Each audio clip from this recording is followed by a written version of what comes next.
বাংলাদেশের এবারে পাকিস্তান সফরটা স্বপ্নের মতো শুরু হয়েছিল। রাওয়ালপিন্ডিতে দ্বিতীয় টেস্টে প্রথম দিন 20টিতে যায়, দ্বিতীয় দিনে পাকিস্তানকে অল আউট করে 274 রানে এবং বাংলাদেশ বিনা উইকেটে 10 রান সংগ্রহ করে। সেখান থেকে তৃতীয় দিনের শুরুতে বাংলাদেশের 6 উইকেটে পতন ঘটে 26 রানে। ক্রিজে রয়েছেন লিটন দাস এবং মেহেদী মিরাজ। একটা পুনর্গঠন প্রক্রিয়ার মধ্য দিয়ে লিটন দাস এবং মেহেদী মিরাজ ক্রিজে রয়েছেন এবং মেহেদী মিরাজ খুবই স্বাচ্ছন্দ্যে খেলতেছেন। লিটন দাসও তার লেভেল বেস্ট ট্রাই করতেছেন বাংলাদেশকে একটা সম্মানজনক স্কোর দেওয়ার জন্য। আমরা আশা করতেছি, কারণ বাংলাদেশের লোয়ার মিডল অর্ডার যথেষ্ট পরিপক্ক এবং তারা সবসময় পারফর্ম করে এই মুহূর্তগুলোতে। আমরা জানি লিটন দাস লোয়ার মিডল অর্ডারে অন্যতম সেরা পারফর্মার এবং সেই সঙ্গে মেহেদী মিরাজ ইদানিং টেস্ট ক্রিকেটে খুবই ভালো ব্যাটিং করে। উনি প্রথম টেস্টের প্রথম ইনিংসেও একটা দারুণ ইনিংস খেলেছিলেন।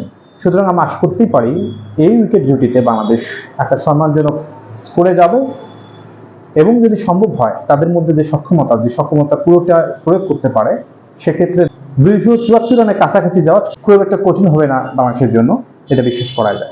সকালে সে ঝড় থেমে গেছে। লিটন এবং মিরাজ দুজনেই তাদের সক্ষমতার যদি পুরোটা প্রয়োগ করতে পারে, আশা করি বাংলাদেশ একটা ভালো অবস্থানে যাবে। মিরাজ এই সুযোগে তার ব্যাটিং সক্ষমতাটা প্রদর্শন করবেন, এটাই আমরা আশা করি। এবং আমি আশা করতেছি আমার চ্যানেলটিকে সাবস্ক্রাইব করে দেবেন। ধন্যবাদ সবাইকে।